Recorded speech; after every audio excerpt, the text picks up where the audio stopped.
Today I wanted to look at Wild Hunt Frost again, and it's been a while since I've played Wild Hunt.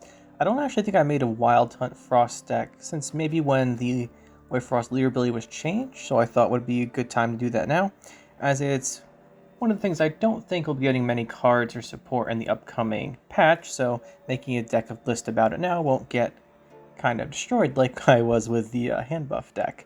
So, looking at the deck here, what is the goal about it? Wild Hunt, there's two things it does very well. One of them, the big one, the reason I like it is you play very aggressively. It plays very aggressively round 1 and 2. A lot of the time, if you're going second, you push really hard to win on even with it, and then push for a 2-0, or you make them waste all their good cards, and you finish with one of your round 3 finishers. That's one thing it's really good at. The other thing it's good at is it's actually pretty solid at control. You wouldn't think so, but what you can do a lot of the time is use your leader to move, well, not your leader, you have Frost on a row, and then you move something to that row with Bruiser and damages it, and then stuff gets damaged down quite a bit, so you can kill it by moving it to a row with your leader ability and Frost. When it's at 2 or less, you can kill it with Striga, you can kill it with Appearing Phantom. It's very good at keeping things in check. But that being said, it's not like a very heavy control deck. It does a lot of damage, but not necessarily targeted control. After a turn or two, you can usually kill most things via Frost and Bruiser and stuff like that, but you usually can't kill stuff immediately. So that is what it is. It's probably not actually good at control, but I was trying to get that across, that you can actually get rid of a lot of stuff with it. And if they're building up engines, say like, I don't know, say they're playing Patience for some reason, they're just playing up Patience mages, you'll kill them off eventually, because you can just keep moving them to rows with Frost, and that's quite nice. Now onto the deck itself, we're running Crystal Skull for one of our bronze engines. This is really strong on the Wild Hunt Hound, which we'll talk about when we get to it.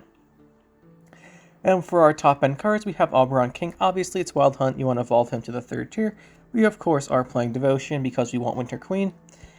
So yeah, he's really good. Mamuna. Okay, I don't like running Mamuna in all these decks, but Mamuna actually has a lot of very strong synergies here. There are several good targets. Well, actually, yeah, there's several good targets. The best of which being Griffin, which we kind of had to force into the deck, but it's not forcing into the deck because it actually synergizes really well, and we'll get to that in a minute. So Mamuna is your big opener for your round 2 push for your 2-0, or you save it for round 3 as a finisher.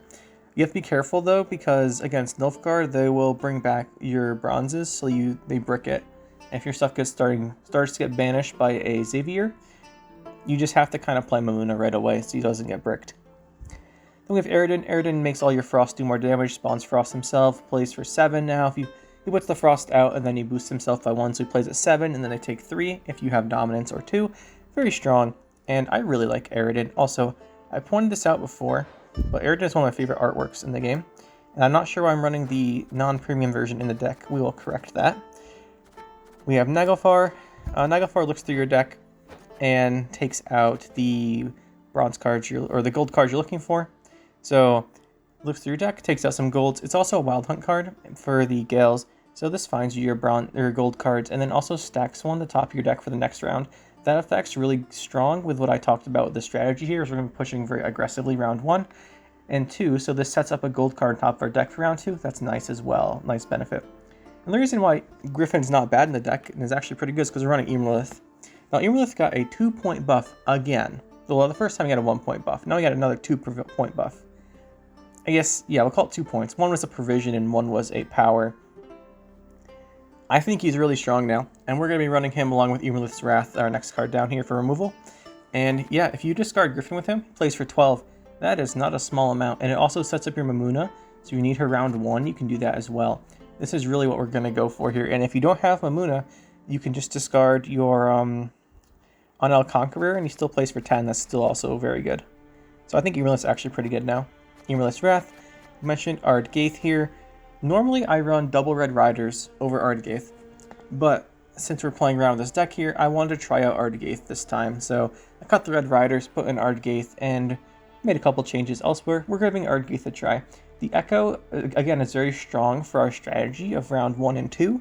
We play it round 1 either from Gels or having it in our hand, and then we get it back round 2 to push with again. So that's the reason I swapped out the Red Riders for it here. Double Red Riders is also a very strong option. You can go with that. I just went with the Ardgaith here because I want to try it out. Usually I use Red Riders. They're both perfectly fine. Winter Queen comes out of your deck when it has Thrive since we've Devotion. This is really strong. This is, again, part of the reason we go for the round 1 and 2 pushes, almost exclusively with this deck. You really want to go second with this deck, and then you push your opponent really hard.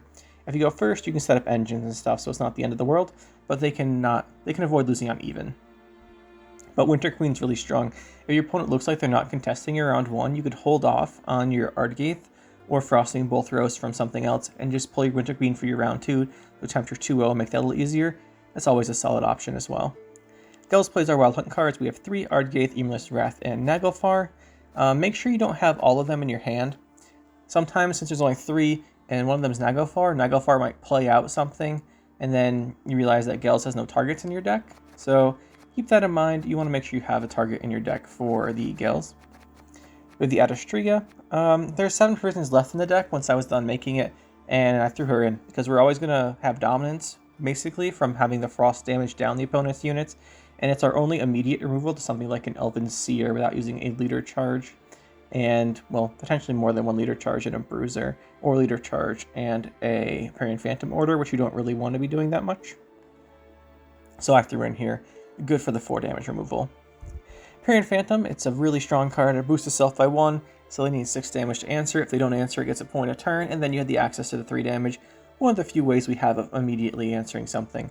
Immediately answering something isn't that big a deal with the deck. You usually should be able to outvalue most things, because you won't immediately, like the turn they play it, be able to kill most things. But after 2 or 3 turns, most of their things will be dead. So engines you could deal with.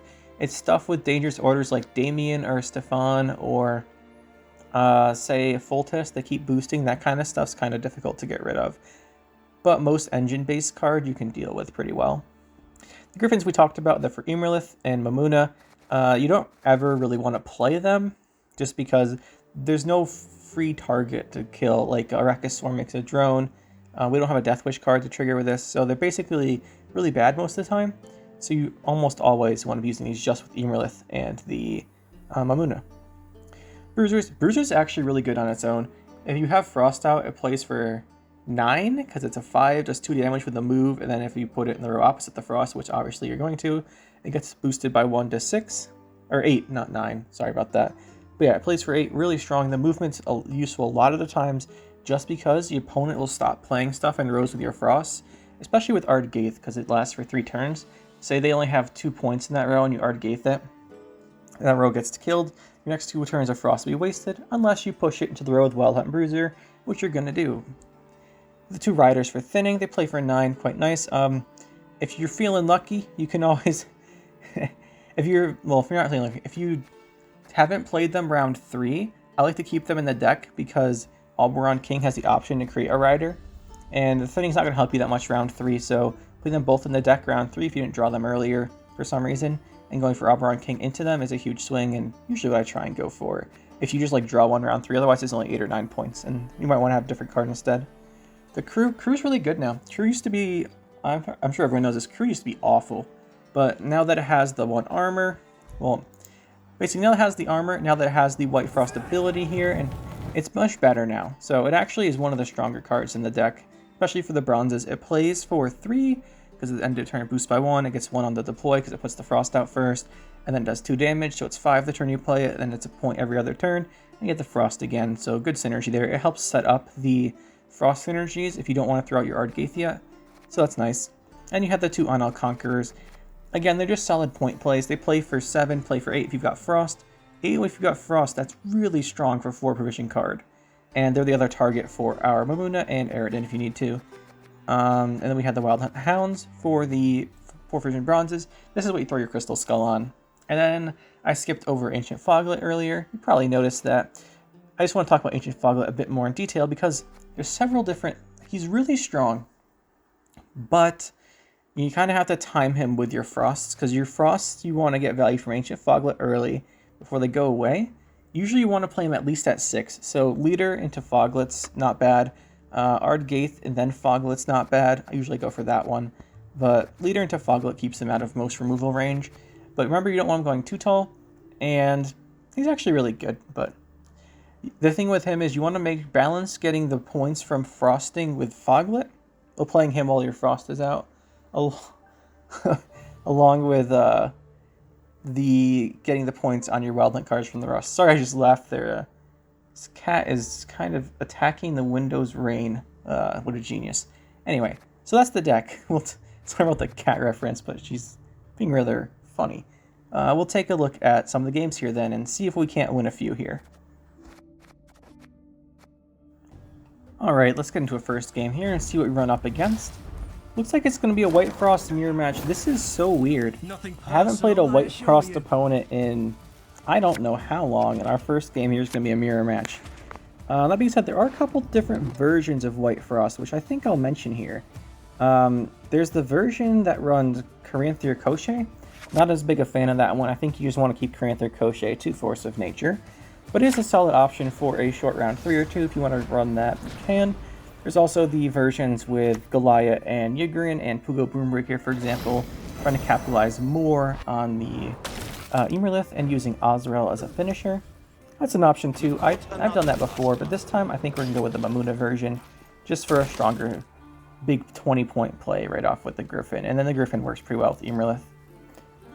I think that's what we're going to go for. Now here he went first. That gives him a nice option to use his Crystal Skull and get his Hound boosting. We're probably both going to be trying hard to win this round 1. Bruiser is strong here. We have the Griffin. Unfortunately, no Emerlith, but we could go for the Naglfar Entomb if we need to. I think right now, though, we'll try and just go for our Ardgaith. We're going to push him hard here this round. I definitely want to win. We'll be using a leader charge to put his Hound into this range throw, and let's do that right now. So the point behind this is we're really committing to win this round 1. And by doing this, we have the Winter Queen coming out like here. And since he went first, I'm trying to push to win on even, and then force him to a round 2. Where we have our Mamuna and our Griffin set up. Although we do need to get our either play Griffin this round, maybe killing our Gale, so it's not that bad. Or we can want to do something with the Naglfar and get our Emerlith out. That's another option here.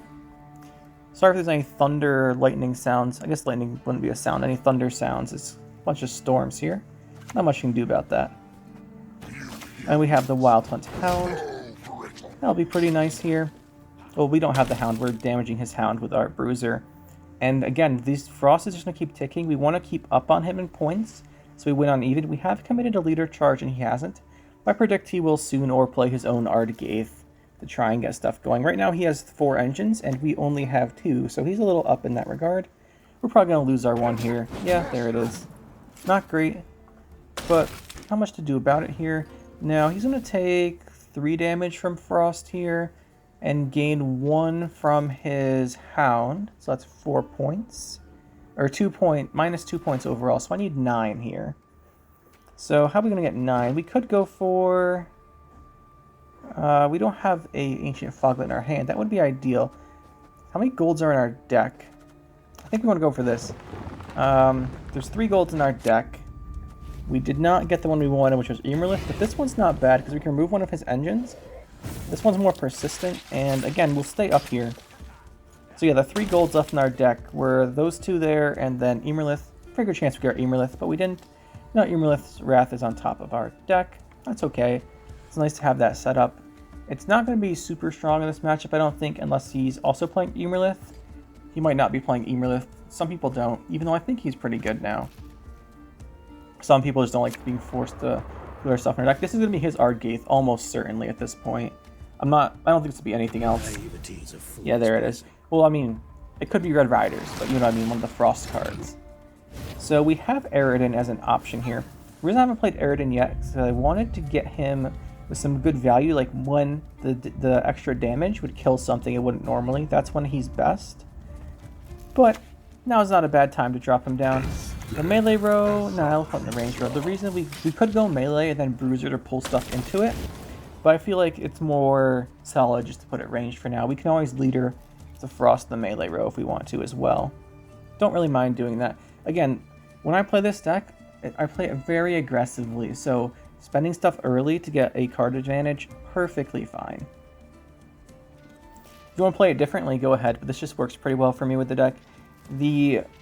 It has a lot of strengths. The Winter Queen coming out, you have the constant damage from the Frosts. the Ardgaith convinces them to pass constant frost damage again here. So we did our mission. We get 1 uneven, and now we're going to push hard round 2. That's basically what our plan was here. Now, normally you'd be careful here for Squirrel and probably open Mamuna, but we haven't played any of our Griffins yet, so that's not going to be an option. I do want to... Oh, I was going to say I want to see Emerlith, but there he is right there.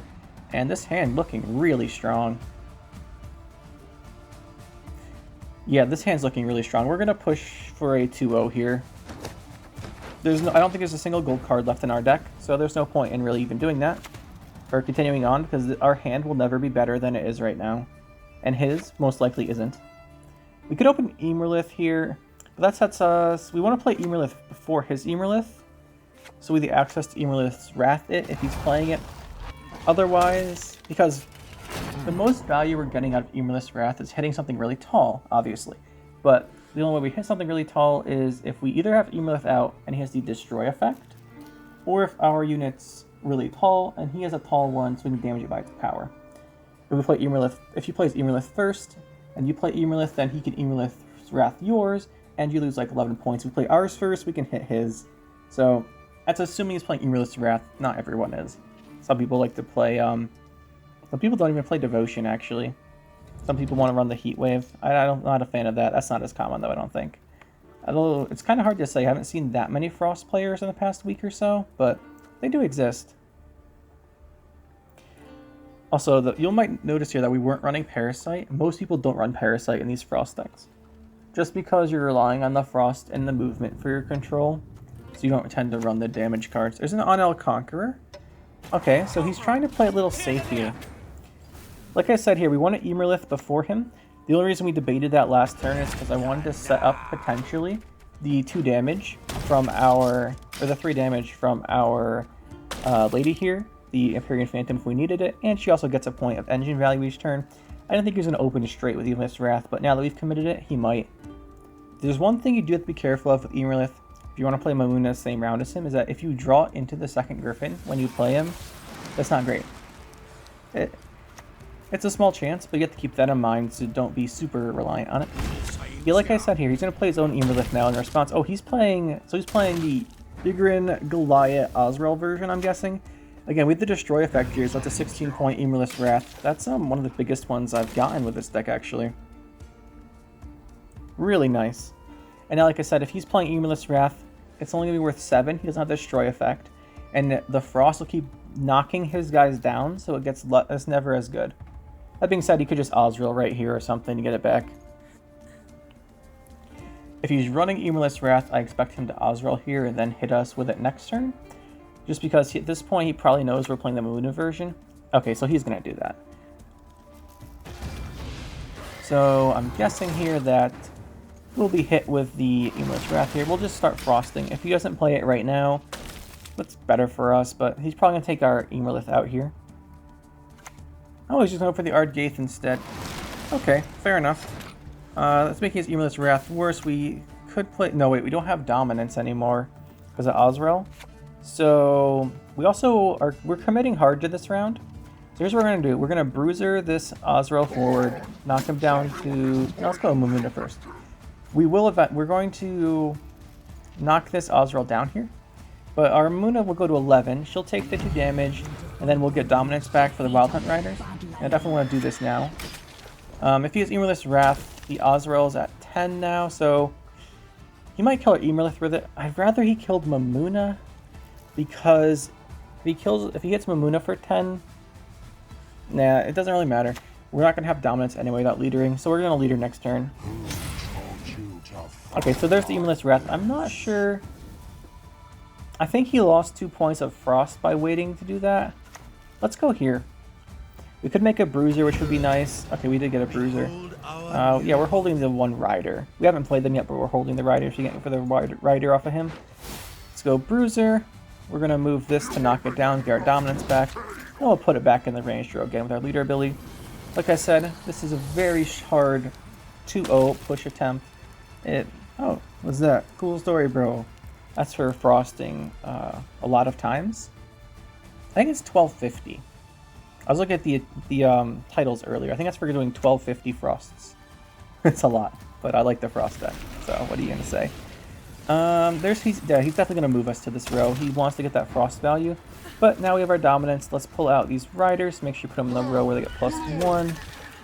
Not bad, not bad. And we have this Bruiser. He's down 29. What could he have? He could have his own Oberon. That's probably what this is if he's deciding. I'm guessing it's Oberon. And then what's his last card? He's played Osriel already. Probably has a Goliath. I'm guessing there's Goliath in there. Might not be in his hand. Bruiser. Okay, that's a good value for him. So what, he gets 14 points out of that? Closing in. Our Bruiser is not the most fantastic here.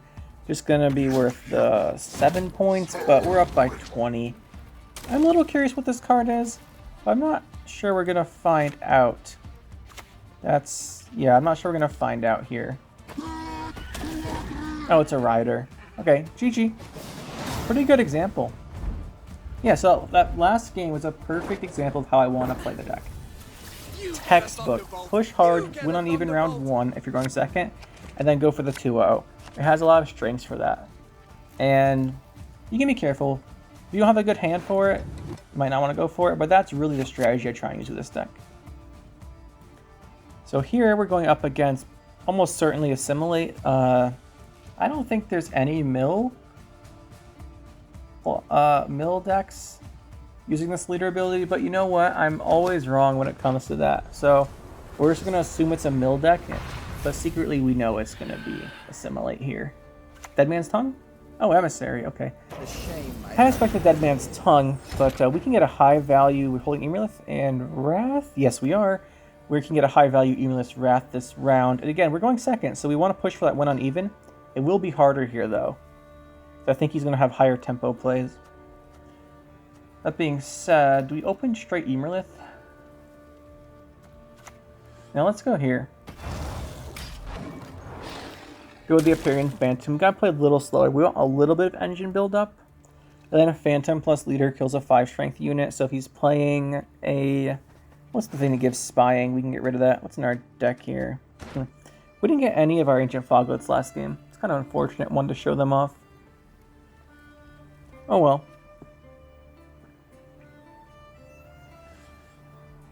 Don't have any here either. That's why I was thinking of it. Now, what would be really nice is if this guy would do something on his turn, so I don't get bored.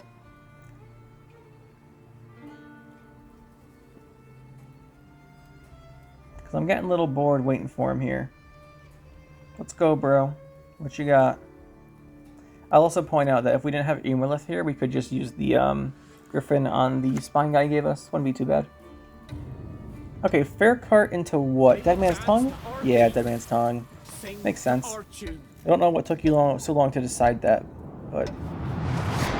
Okay, so Emerlith's Wrath is worth 13. So let's play Emerlith and get that set up here. He's going to be a big play here. We're going to get the 12 points off of him. And then we have the Wrath. We only get 1 extra point from having Emerlith as opposed to any other 12-point unit, but he played for 12. That's really good. Think about it. He plays for 12. He sets up our Muna. Definitely solid. Having to draw the first Griffin, it's not that big a deal. It's usually having the Emerlith in hand. And also, if you have an On-Al Conqueror, he still plays for 10. That's pretty good. And you can always have Muna, the On-Al Conquerors too, but obviously Griffin is the preferred target. No good wine will come. Okay, so he's going to go for his spinning here.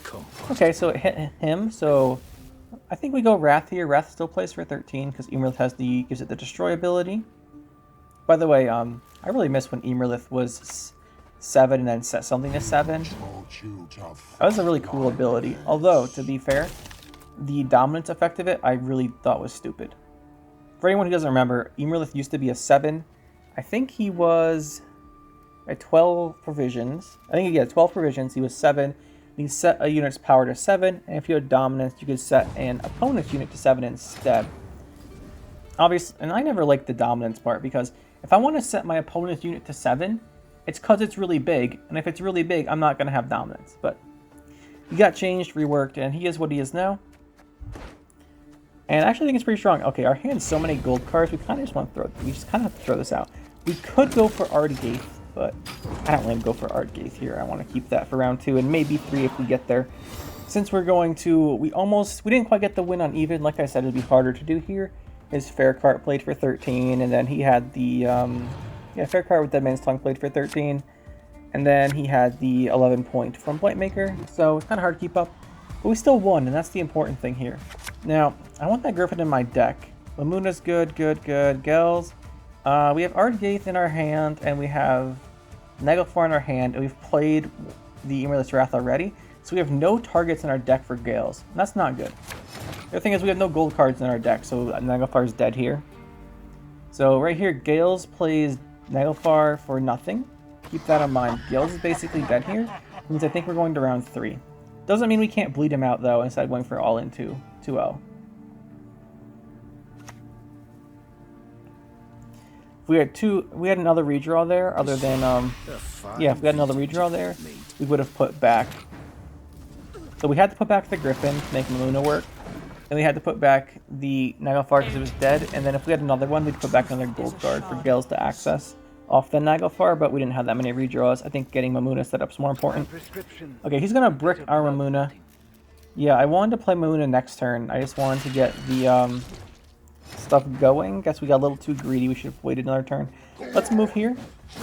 Get that set up. Get the Frost going. The reason I wanted to play the Frost first here is if you think about it, we have a whole lot of turns of Frost here. We've got the Artgaith turns. We have two turns from... Well, 2 times for our leader ability, and Aridin gives us 2 more turns. The best choice off of the leader or the evolving card is probably going to be the one that spawns Frost, maybe Bruiser. So we have a lot of Frost to set up. Oh, come on. Tell me that you're going to play into your coup here. Yeah, okay. Good job. Well, I would call that lucky, but he thinned his deck down a whole bunch, and even if it is lucky, it's not a big deal. So we're gonna get spying on the Bruiser here. That's not bad. Okay, so right now we can kind of keep up, and we still have the Frost points, but I think we're going to end up going to round 3 here. Let's just do a little bit of damage and play some bronzes. I would push harder here with Aridin normally, but we lost dominance from these Wakims, and that's kind of what you'd expect against the Wakim, right? Still a little bit up. You play something like Artwad or Brothans, I want to get those out of his hand. And then that'll be a pretty successful push this round. We don't have too many cards. I want to play the Onel Conqueror because it's a secondary Mamuna target. And then round 3 we open straight with Mamuna and just do it there. Bruiser, okay, what's this going to be? Blightmaker? Yeah, not surprising. That'll give him quite a bit of points. Going for the Cow Carcass. Procking all of the Assimilates. Not bad. Assimilate getting a nice buff in the next patch, by the way. Make a video about the Nilfgaard cards coming up. They definitely have some nice reveals for their faction. We'll talk about them tomorrow, maybe later today. We'll see whenever this video comes out. Alright, this Onel Conqueror is going to help set up our Mamuna. If Mamuna bricks here, we can always... The thing is, the best other target for Mamuna is you can always do Ancient Foglet. If you have this Sabbath, you get the deploy ability, and if not, you set him up first for engine value. Okay, there's Brathans. I'm pretty glad that's gone, but that'll certainly secure him this round. He'll go up to like 40-something, high 40s. Yeah. Oh, he's playing Devotion. Not unsurprising, so we'll pass here. But yeah, he went up to 47 there, and I don't want to waste these gold cards. We got rid of Brathans, we got rid of Wakim, and the first coup. Not a fantastic bleed. I would like to have also gotten Artwad out of him, but it's not bad. And our hand remains very strong. Okay, so here's what we're going to do. We're going to play Foglet aggressively early, and then if he kills it, we can Mamuna Foglet. Yeah, we can do that. So theoretically, if he is playing 2 of the... What's the one that plays from your opponent's graveyard? He's playing 2 of that. He's going to... Oh, okay, let's put that back. We don't want...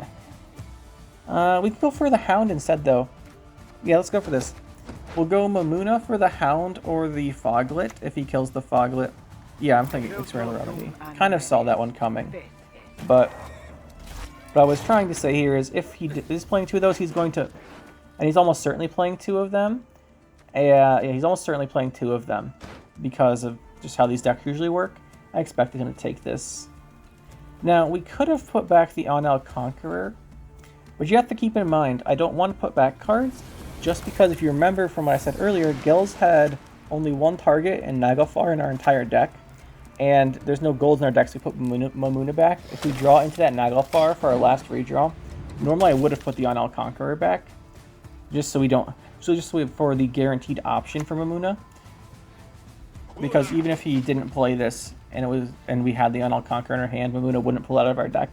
But I can't risk drawing that Naglfar from a redraw because it bricks Gales and then it stops us from playing Mamuna. It's just not worth it. You can't risk that. Okay, he's gonna go for that. Okay, he's gonna dodge 2 Frost. I guess it's worth 3 points. I don't.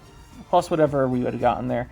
We could just throw out our Foglet, but I think I want to wait for a double charge, so he goes to 6. See if we can't get him to use 2 leader charges on the Foglet, and then have our Mamuna play another one from our deck. That's really what we're going for here. But yeah, the reason we didn't put the Conqueror back into our hand there was just because we can't draw the Naglfar. So he's going to create that. Him having Devotion makes these really strong, and I kind of wish he'd stop playing them. But it is what it is. We can move and go Foglet here. Or we can move and go for Ardgaith. Let's go Foglet. We have to make sure we get enough Frost out here. So basically, we have enough Frost to frost both his rows for 5 turns if you look at our hand, right? We have Ardgaith for 3 on each row. And then we have 2 from Aridin and 2 from Leader. That's 5 on each row.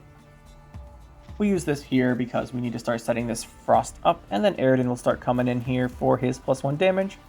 Quite nice. He's going to lock Aridin certainly though, so I definitely want to play him once he has a unit in each row. Get an extra point that way. So that's what we're going to go for. Oh, he's going to Invocation. Oh, that's annoying. I wanted to kill it so we could Mamuna it. We still Hound though. Because he killed that with his... We're going to lose Frost damage this game. There's almost no way around that. But like I was saying, we have Frost in our discard pile.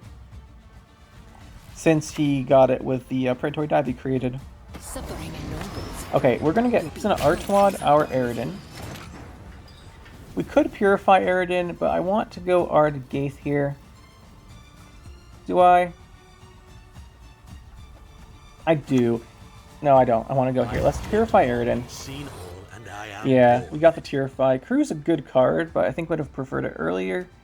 Another one plays for 7. Crew plays for the least, but it makes him use his last leader, or he's gonna play Coup. Coup would obviously be worse. You could Coup our Aridin here, but we get an extra point. 7, 8. This plays for more than the other card. Well, the same in the end. It's 3 + 1 plus a boost of 3. I'd rather have the Purify than a boost. And boost plays into stuff. Yeah, so that would be what? 3 + 1, 7. Plays for 5 + 1 + 1 damage. It's 7. They play for the same, but I'd rather have the damage on him. You know what I'm saying? We could have also boosted our Aridin out of range of getting hit by Coup or killed by Coup, but there's something else for him to lock in our deck, so he'll just use his second leader charge on it if we did that. There's the Artwad. Almost certainly going to be Aridin here. He will get very close. Our Ardgaith is going to play for very, very few points. But do we go Mamuna Hound here? I think we throw this out. This is very hopeful. We'll throw this out. I'm pretty sure he's going to have a damage card for our Hound. Oh, he used his last leader charge. Oh, I thought he still had a leader charge left. He just... Oh, we played too quick there. I didn't notice. He hit our... I was busy talking. So yeah, he hit our evolved card. You know, his Veil. Interesting that he chose that. I would have picked the other one over Aridin, because Aridin does nothing here. It's just a 6 with a 1 boost. Or not 1 boost, it's just a 6. Should have picked Oberon Conqueror. That was a mistake by him. Yeah, we'll pull out the Hound. Like I said here, I would have played Mamuna last turn, but I thought he still had a leader charge left. I didn't see him throw it onto Oberon, because that would have given us an extra point on this Hound. So I think we might lose here then, just because we did that. He needs 9. He should have 9. But if he cooed Oberon, he would have at least Yeah, Oberon was definitely the play there. It triggers Assimilate again. So I guess we get that game for free. Okay, like I was saying, we should have lost that game. Yeah, we should have lost the game. I played a little too quick there, didn't see that he had thrown his last leader charge into our Veiled card. Really didn't expect that, and then if he picked our Oberon, well, Eridan was worth 6. He picked Oberon, it's 5, plus it creates him a Wild Hunt Bronze, and that plays for, on average, probably 6. And then it triggers Assimilate again. Not even close, he clearly wins there. His last card had to be worth like 1 point or something for him to not win. Yes, he just got excited about the Eridan. Yeah, he damaged Oberon with his leader and then put a coup it. Yeah. Well, oh well, it is what it is.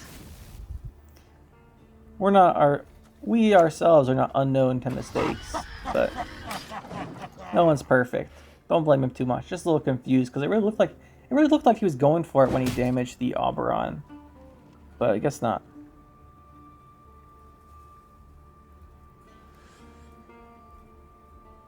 Okay, so talking about this game here, we've got our thinning out. So he's almost certainly playing Foltest Siege. So this is either going to be Foltest Siege or 3-round Commandos. So the 2 decks you see with this. There's also Patience Mages, but if they're mages, they don't play this card. Whatever this guy's name is, they don't play him. They play something else. Well, they play the Patience Mages instead. For their low provision slots, they don't play this guy. And they play more protection cards instead, so it's not going to be mages. It leaves Siege and Commandos, and then there's also 3-round Commandos, which rely on renewing Pavetta, so they get all the Commandos back again. Much less common of a deck, but if you don't see it coming, it will blow you out. Okay, so he's going to go here. I'm sure he got the order off. If he didn't, I can't kill it anyway, so it doesn't matter. So here's the thing. Like I said in the deck profile, we have very little immediate removal. We can kill stuff over a couple turns with manipulating its position and then using frosts. But, oh, he didn't get the order off, but like, I can't kill that. But what I was getting at here is that when he plays Foltest, we're going to have to rely on moving it to kind of stop its power. Like, move Foltest to its own row, let it take frost damage, then kill it with the order on Empyrean Phantom, which we want to set up here. But I also want to set up the frost. We got Empyrean Phantom gets a boost, and I want this engine going. It's going to be pretty rough. Now, if we had Emerless Wrath, this would be infinitely easier, and that's kind of one of the big points of playing it, is it gives you access to one of those removal cards that you need. And there's King Foltest, so not great. However, the thing is, if we can just move him to the range row, he'll stop boosting everything. When he uses his Blue Stripe Commando's effect, it'll pull them all to the melee row, and there won't be one next to him anymore, so we'll just move him to the range row. This should probably take care of it, unless he's holding a Blue Stripes Commando, which I don't think he is, because you don't want to be holding one. And then we've got this guy here for a bunch of points. So, he shouldn't be holding a Blue Stripes Commando, and if he's not holding one, there's no way for him to get one here without Roach, and he's not going to play Roach this early. Okay, of course he's holding one. He is holding a Blue Stripes Commando. That invalidates our entire plan. Empyrean Phantom could kill that. Or we can move it. We should just Phantom it. Well, let's actually just move it.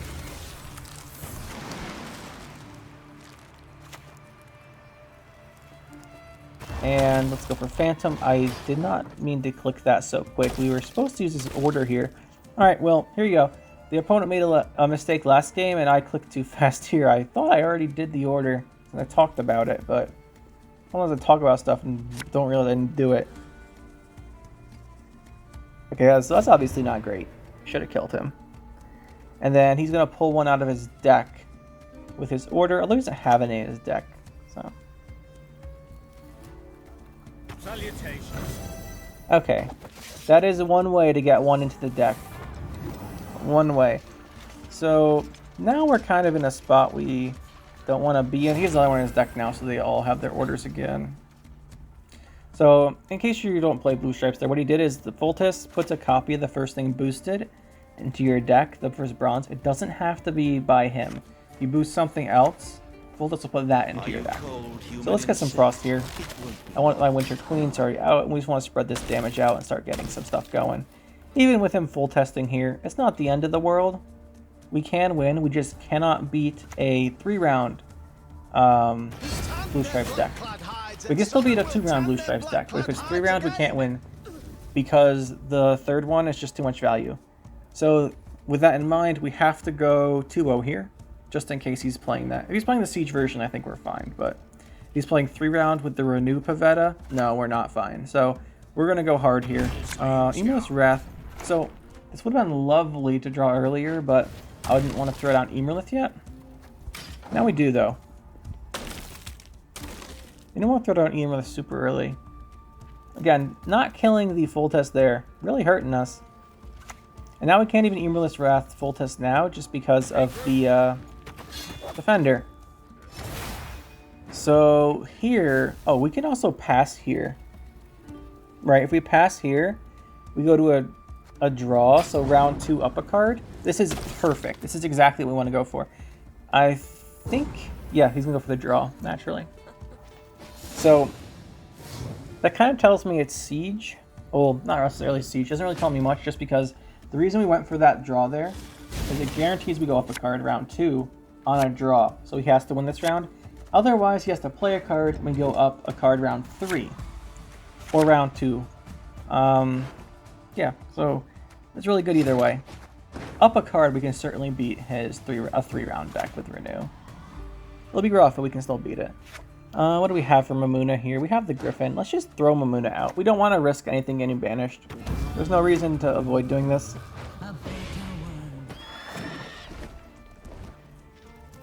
He will have a lot of points from his Blue Stripes Commandos, obviously.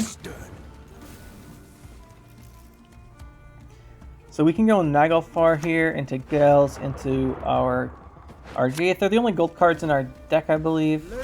Well, no, there's also the Adostriga, but those are the only 3 cards. We're guaranteed to get the Argaeth either by seeing it or by Gales pulling it. Gales pulling it's obviously better. Okay, so he's going to boost here. We're going to move one of those to the row with our Bruiser and start getting the Frost going a bit more. Like I said here, we do have a lot of points, and this is a very strong pushing deck, and we're up a card. So we should have a good chance here. The thing to watch out for is these Blue Stripe Commandos. What's going to probably get 7? He's going to use Roche. He hasn't played him yet, so he's going to fill up a spot and spawn one, then pull 7 from deck. That's what, it's a 28-point play. Then he has the boost all of them. So Princess Pavetta, pull out Amphibious Assault. It's nice that he didn't have that in his hand, and it gives us a good target for movement. If we get movement off of Oberon Vader here, which is what we really want, is a Bruiser. Unfortunately, no Bruiser, but Crew's not bad. We'll keep frosting this melee row. And then we'll get Aridin going. Reason we play the Invader here is because I think it's better to have the Crew if we get an engine than the Oberon going. Just because, or not Oberon, Aridin, just because I think Aridin will die. Usually they run a Selkirk somewhere in here for removal, for one of their Zeal, inspired Zeal charges. So I expect another Selkirk, so I'd expect Aridin to die, whereas he might not kill our other guard. Okay, Aridin just frost the ranged row here, because he's gonna put all of his guys in the ranged row, the Blue Stripes Commandos, just because that's where they fit more of them, so he gets more points. We'll just preemptively frost that, and there's no reason to frost the melee row. So this is what we want to do. Don't frost the melee row here just because he's no units ranged. He's going to get units ranged when he does the blue stripe stuff. So right now we're up by 33. I think he gets to what, 28? No, it's 9 times 4. He gets 36. 36 off of the Roach. And there he is, Roach Merciless. He's going to kill our Gels, unfortunately. I think his last card is probably Selkirk. No, I think it's Selkirk. They sometimes also run the guy who boosts everything by 1. Well, actually a lot of the time, but I wouldn't expect him to have a Selkirk too. The guy who boosts everything by 1 gives him, what, 13 here? Selkirk gives him 14. Selkirk's better. So we're just going to hope he has the other one. Although then we get 2 more removal off of our Wrath here. I forgot to mention earlier, when I was talking about this earlier, there was a point where Pavetta was his highest card, and I had the option to either Emulous Wrath it or set stuff up.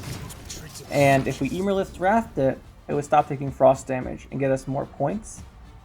and be worth more points. But then we don't have as much engine set up, so it is what it is. If we hit it, do we win later on? For having one less point from one of the engines, then one less point from the next engine. Actually, we only played one engine. I think we won if we did that, but it'll be a draw nonetheless. It was a risk I was willing to take because I thought he had Selkirk. Like I was saying, I thought he had Selkirk for his last card, not that guy. And if he had Selkirk, then he boosts Selkirk by 2 with the leader, and then it's a 7 target for Emulous Wrath. I thought we still have a 7-point target for Wrath before we set stuff up. That's what it is. Gotta balance. You have to balance the banishing. Do you want to banish? Do you not want to banish with Mamuna? Like if they have removal or not. Usually you want to play her earliest, they don't brick her. And then you play her, and then you set up your engines, and then at some point, you're like, do I really want to hit this? It's already taken frost damage. The Pavetta, it's already taken frost damage. Let Emulous Wrath it now. You can lose out on potentially points later. I thought we were going to get the points later, but it is what it is. It was a good game, though. That was certainly interesting. Other than the fact that we completely messed up round 1 by clicking end turn, because I thought we had already killed his Foltest. This happens sometimes when making the videos. I talk about what I want to do when I'm thinking through my thought process, and I just don't click the buttons. Sorry, it's not a big deal. Don't you pester me. Not a big deal. Game would have been really easy if we did that, though. Just want to point that out. Would have been easy 2-0 if we did that. Killed the Foltest. Okay, so here we go with him going here. This is nice that he puts them both into different rows. Well, it's not optional with the change to Scald, but it lets us do our Ardgate here and really get value taking. Again, this is what we go first in all of our games? Or second in all of our games? No, we did. I think we went second in every game today. Interesting. Well, obviously it won't always be like that, but going second is what we want. Okay. The thing is here, he's playing the, there's 2 versions of this deck, normally. There's the, well, what they do is, I don't know what they call it, they play a bunch of Marindromes. And then you hit Geralt Ken with 1 because he's got a shield, and then you hit sometimes Draco Turtle, sometimes something else with it. And you have the leader ability one. But there's basically 2 versions of this. There's the version that runs Honor God and the version that doesn't. We don't have an answer to Honor God. So, keeping that in mind, I have to win this round in case he is Honor God. If he's running the Arnagod version, I cannot allow this to go to round 3 where he has an Arnagod behind a defender. I just can't deal with it. So we're going to have to go... Well, the only way to deal with it would be Emulous Wrath and then a Purify on the defender. But that's too much setup. I don't think we're going to get that. Because we're only running 1 Naglfar Taskmaster. I really don't want to be relying on Oberon Conqueror to give me one. So I think we just go for the easy approach here. Push for the 2-0 again. That's our plan. The problem with that, though, like I was saying earlier, is he's playing a very high tempo deck as well. Although thankfully he doesn't have his Coral. He had Corals to be much, much harder. So I think we just move one of these. We're going to lose all the frost value. We're going to lose that 2 frost value otherwise. This way it makes his order on his totem give him... Doesn't change his number of points, right? Because he was going to get these 2 points no matter what from this guy. But by moving him, we let it take the 2 frost damage. So it's overall the same, but now we have stuff in both rows if we want to put more frosts out. It's overall the same, but I wanted to get frosting onto both rows. Okay, Bear with your Quartermaster, so he actually does have a way to do this then. That's annoying. A little bit annoying. Let's frost again. Like I said, I want to get frost going on both rows so that they tick faster. And then we have our, what's he called here? Ancient Foglet getting a lot of value. Although, honestly, I'm pretty sure he's running either Heart of Terror, a Heat Wave, or Axie. Probably Axie or Heat Wave. I don't think they run Heart of Terror as much. There's Heat Wave. Although, our Ancient Foglet eating a Heat Wave, don't mind. Okay, so he's going to take 3, potentially 4, potentially 3. We'll go with assuming it's 3. Obviously, assume the worst case. So we need... And we get 1 extra point from our crew. He goes to 26, we go to 20, and he has 7-point card. We could just play the Onel Conqueror. We could also just go Emerlith. I want to set up Emerlith for Emerlith's Wrath, just because it's likely he'll go for a Marindrome at some point this round, and then if we have access to Emerlith's Wrath on that tall unit, it would be great. We're getting to the point where Geralt Ken Bear Witcher comes out as well. One more turn. Okay, so he kills that. The other thing with playing the Emerlith is I want to set up my Wild Hunt Hound. I need the engine points ticking here. This is a good turn to play it as well, just since he played only a 6-point swing last turn. Gives us a nice slot to drop this guy in, and then this is probably going to be... This could be the Geralt Ken into Bear Witcher, which is perfect, because then he might Marindrome, and then when he Marindromes, we have our Emerlith's Wrath target. We do have to watch out for Heart of Terror still, or Axii, although usually these decks only run the Heat Wave, or one of those tall removals, and it's usually the Heat Wave, in my experience. Here's the Geralt Ken we talked about. This could be Axii, which would be losing for us, but it's going to be Bear Witcher, so he's not running Axii, I don't think, especially if he hits this Emerlith here. He's trying to knock down our dominance, I think, but it doesn't matter. And then we have Emerlith's Wrath, and there's Sunset Wanderers. Okay, this is the dangerous turn here. Because I need to win on even still, just because I haven't decided if it's going to be Arnagad or not. There's really no way to tell if it's Arnagad or not this early. So how do we win on even here? It's by playing Mamuna. This was the other logic behind discarding the Onel Conqueror earlier instead of playing him, is that if you discard him, kind of same with Griffin, if you discard him for Emerlith, it lets you Mamuna round 1 with the card you want, and if we play her, that's what, 14 points, and then we get 2 ticking from our Hound, that's 16. If we Frost here and move to the melee row, there'll be a Frost ticking our Megaphar's crew, and now we will still be on even. Perfect. This will tick, and then we'll be on even. We had to use that leader charge there, otherwise we wouldn't get this. So he's going to Marindrome almost certainly. I don't think he's going to have a reason to hold off on that. He's going to want to put one either from his hand onto Geralt Ken or use his leader one. We'll see which. Aaron Kaduk's not great, but we have Bruiser to move it. I think that's what he's making with this deciding, by the way. He's picking what to make with it. Yeah. Bear Witcher Mentor, really strong here. But he didn't go for it. It's weird. There's what, 6 damage units? Bear Witcher Mentor is worth 10. This guy was worth 8. I think that was a better choice. Should have gone Bear Witcher Mentor for +2. But it is what it is. Let's go here with the move. We'll move this guy away from the Heron Caduck. That way he only gets 2 heal instead of 4. And now we're up by 6. I think he's going to play a Marindrome at some point, and we Emerlith's Wrath to secure the round. I think it's going to be the leader one. I think if he had one in hand, he would have done it already.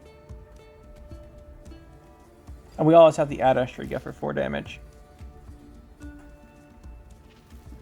If he's holding his last Bear Witcher, you can put next to Aaron Caduck. Okay, so it's just Delirium.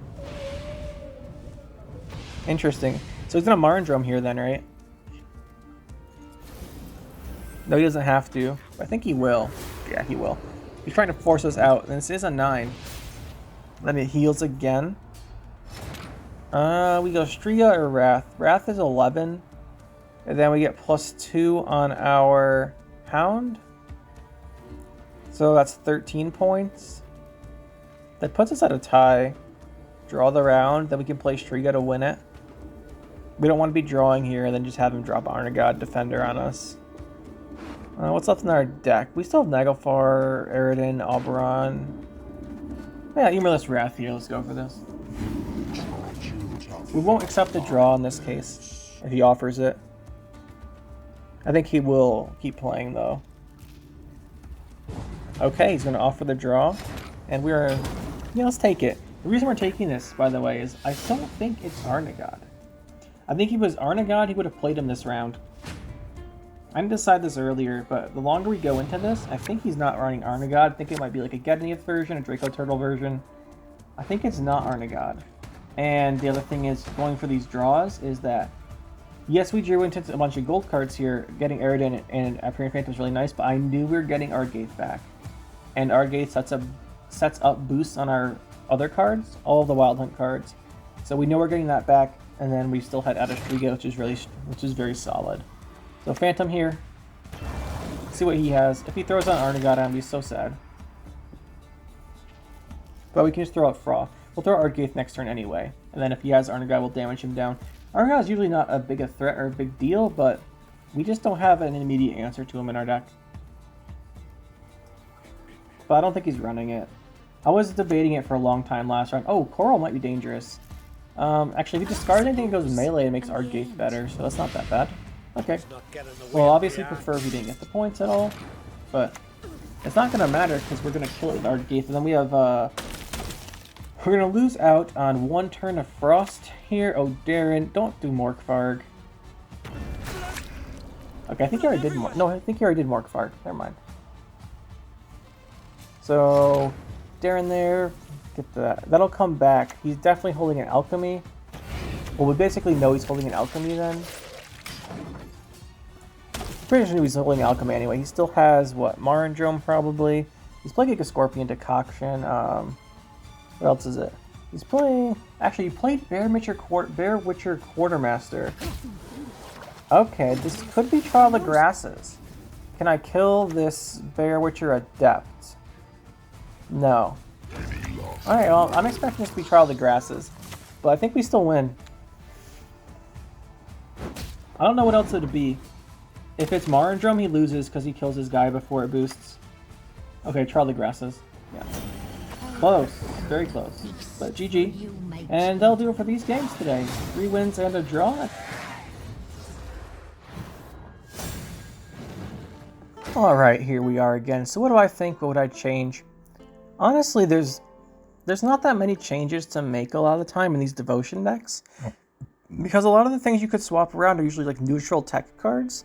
We don't have any neutral tech cards because we're playing devotion. So I'll mention a couple things we could change and things I like, don't like. Start with the things I like and don't like. I really like the pressure you can put on going second.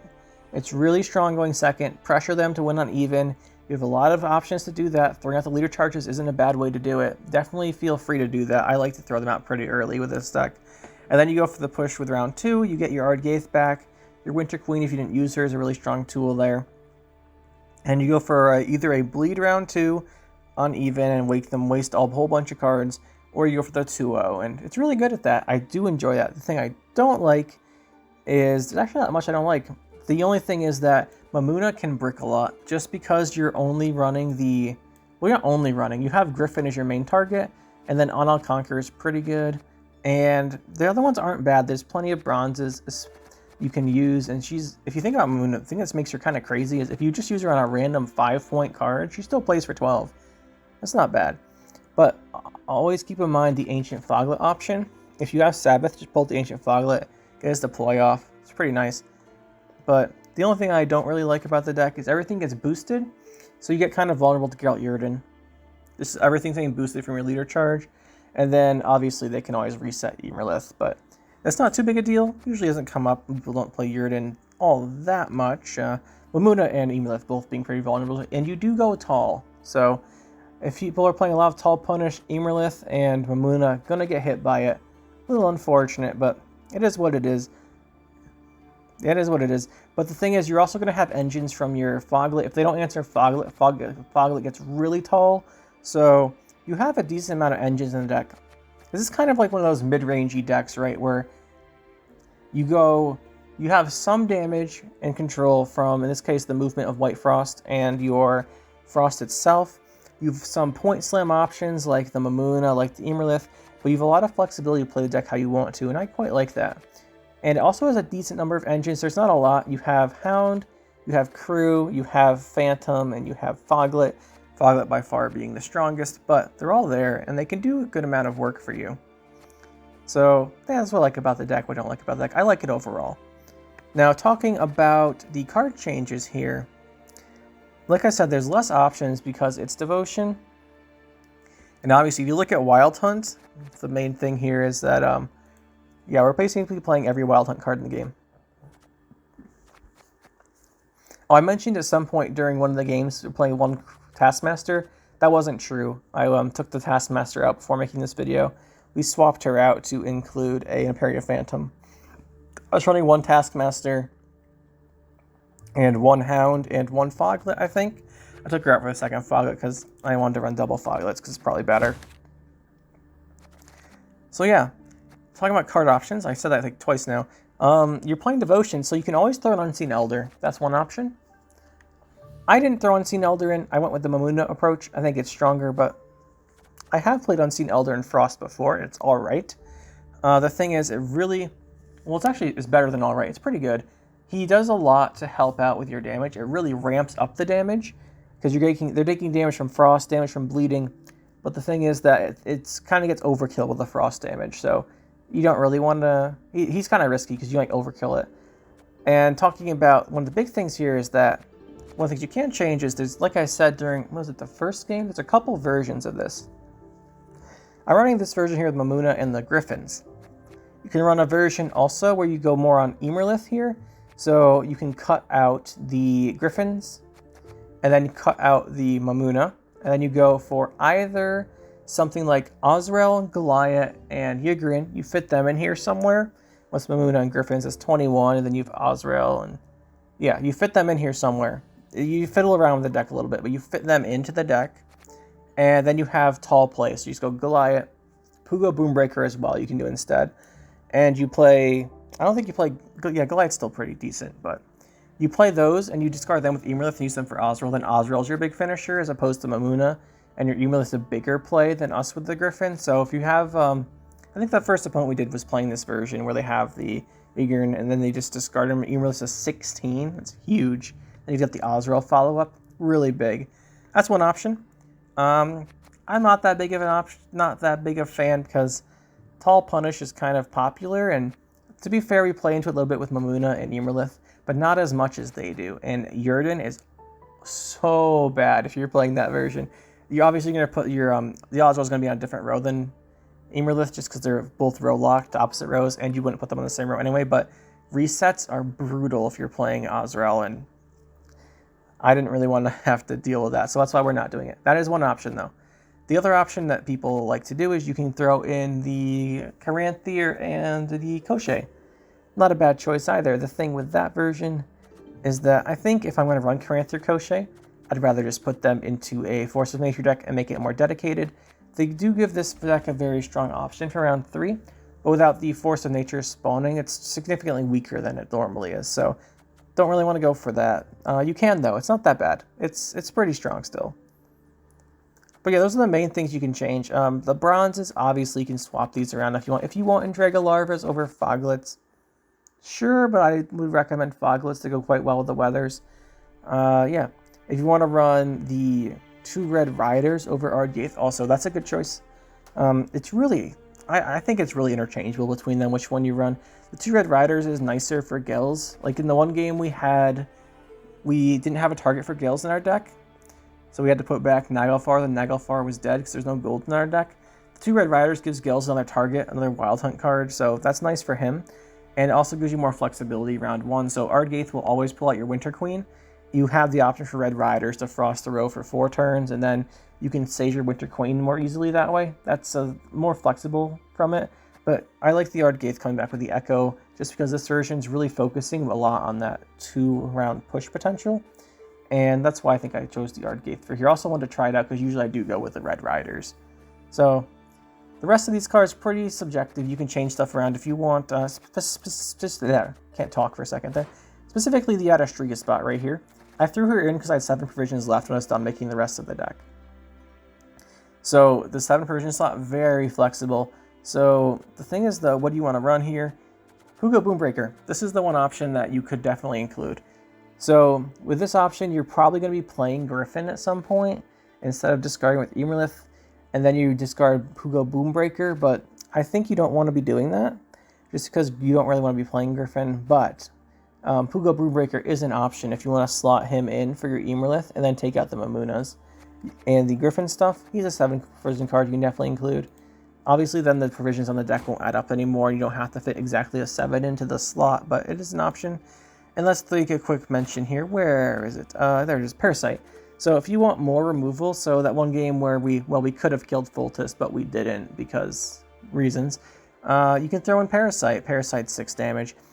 You don't need it a lot of the time just because you do so much frost damage, and engines kind of struggle versus continuous damage sometimes, but it's also a decent option if you just want more damage. You can swap out the Striga for this, and then swap out and bump up a card. So for example, swap out a Hound for a Taskmaster if you want the Purify. That's pretty good. So you can always do that here. Slip this in instead of your Striga. But yeah, that's those are the main cards you'd want to change here. Obviously, your continuous, the always strong Crimson Curse, but again, you don't want to be running Crimson Curse here just because it's going to take up a row slot, so not in this deck. I just love myself a Crimson Curse. But yeah, that's the deck. I think that's most of the cards. You can also throw in Cave Troll. I've seen some people play Cave Troll. It stops them from hitting a toll removal on your Emerlith or Ozral if you're running that version, and also on your Ramuna. It's not bad. It also protects your Eridan, so it gets getting continuous value. You do have some engines you can protect with the Cave Troll. That's not a bad option either. But I think that's it, and hopefully you guys enjoyed. This deck is actually quite fun. If you want a deck that pushes really hard round 1 and 2, this might be what you're looking for. It does that quite well, and there's certainly options you can change around in it. But that'll be it for this time. Hope you guys enjoyed, and we'll see you next time.